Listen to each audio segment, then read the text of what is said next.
Hey everybody, I'm Brian with Fort Knox Company, and I just got done making this nameplate for a kid's room, so let me show you guys step by step how it was done.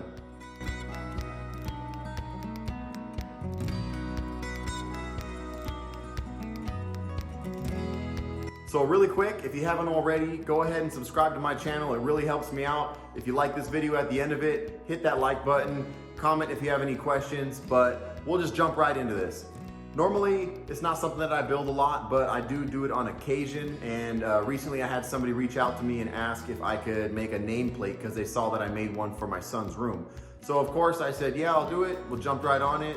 And it came out really nice. It just so happened to be another 3-letter name, L-U-X. And I wanted to show you guys a little video of the step-by-step process that I took to make this. I was able to make it with a lot of reclaimed materials that I have laying around. So it didn't really cost me a lot up front other than my time and labor. So I'll show you guys step by step what I did to build this and just one way to do it. There's a lot that goes into this because this is a handmade custom sign. So it's not gonna be something that you just find on Etsy for like 20 bucks. But it's very unique, it's very custom. It's made out of real reclaimed wood. It has a little bit of weight to it, and I know that when they give it to their family member as a gift, they're really gonna feel that there was some love and time put into this. So that's the whole point of the things that I build, is really when you touch it or you see it, you can really feel that this is one of a kind, and that's the case with this. So let's jump right into it, and let's just start building it, and I'll show you guys each step I took as it was made. So I started out with some 1/2-inch plywood that I needed to cut down to 27 inches.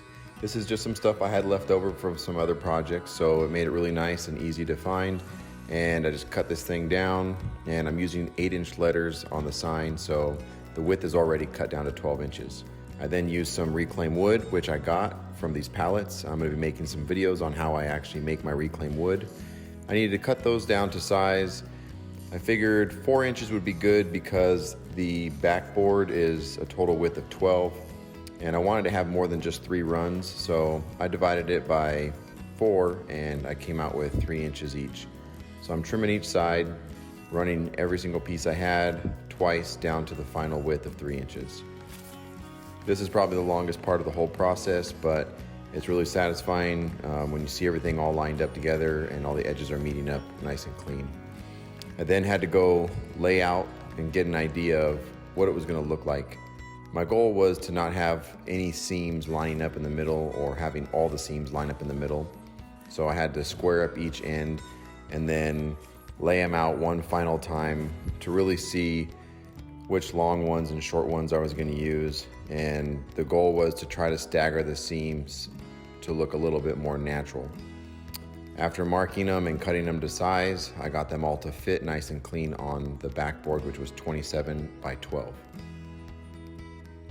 You can see here the seams are staggered nicely.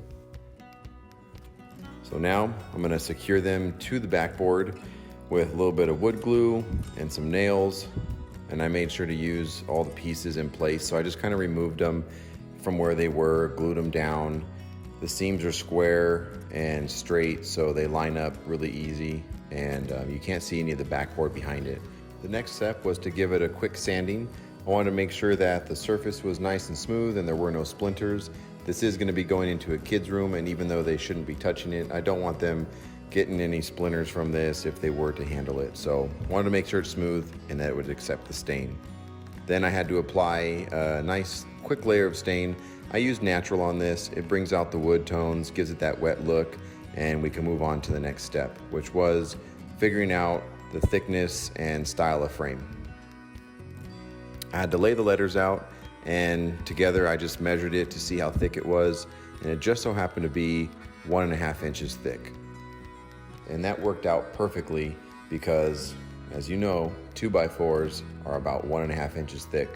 So I took some scrap 2x4s, cut them all to the same width, and used the thickness that they were already at, 1.5, as my border. So I cut myself enough pieces to be able to trim and basically frame out this thing. I have 2 longer ones that will work good along the 2 long edges of the sign, and then 2 shorter ones that will meet up here on the ends. I'm just going to be using a 45 degree on each end, and I went piece by piece and marked them. I only had to make a couple extra cuts to make them fit nice and tight, but this is what it looked like afterwards. And I put a little bit of white paint on them because ultimately I'm gonna have a white frame with the white letters on it. I then worked my way around by applying a little bit of glue and securing each frame piece with nails. The glue is really there just to kind of add that extra strength. You could use just nails, but I would always rely on the glue before the nails, so I like to do both. The last step was trying to figure out the spacing. I decided on about a 2-inch spacing around all edges since they are 8 inches on a 12-inch backboard. That made it easy to figure that part out. But I also saw that I could do 2 inches from side to side. So I placed these letters evenly, squared them up with the 2-inch border, and then I went around and actually marked the placement or the edges with tape. I use this method on a lot of stuff as just a temporary reference. There's a lot of different ways to do this, but this is just something that I do. It's easy. You can see in the video the tape wasn't sticking very well because the stain kind of worked against me in this, where it didn't make the glue or the adhesion very well, but I dealt with it. It was really just more of a visual reference. I knew that these were going to be pretty close and spot on. To secure the letters, I'm using liquid nails. I'm making sure I have a thick bead behind the letter, and as I press it down onto the backboard or the reclaimed wood, I'm making sure that it has a little bit of room to spread out and grab. This is an uneven surface because of the actual natural reclaimed wood, so I wanted to make sure there was enough there to grab and hold, and this should be very, very strong. And here's your finished product. Looks beautiful. So there you have it. Wasn't too hard. There's not really a lot of steps to it, but like I said, it is made out of a lot of reclaimed materials that I have. So most of my time was spent just cutting down and sizing things appropriately, but it's really fun to make. I like to build a lot of things just kind of from my head. I'll put it out there and I'll start kind of measuring and cutting as I go.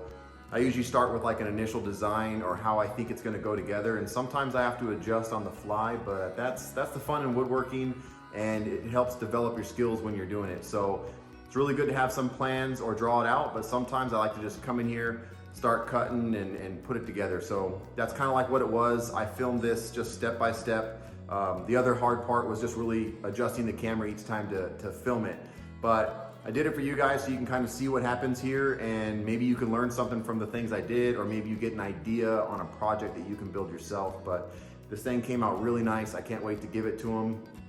And like I said earlier, hit that subscribe button, like it, and if you have any questions or things you want me to build or you want me to show you, or questions that you have about things that you saw in the video, put them in the comments there, and I'm really good at getting back to them and messaging you guys back. So that's it for this video. I really hope you enjoyed it, and I'll see you guys on the next build.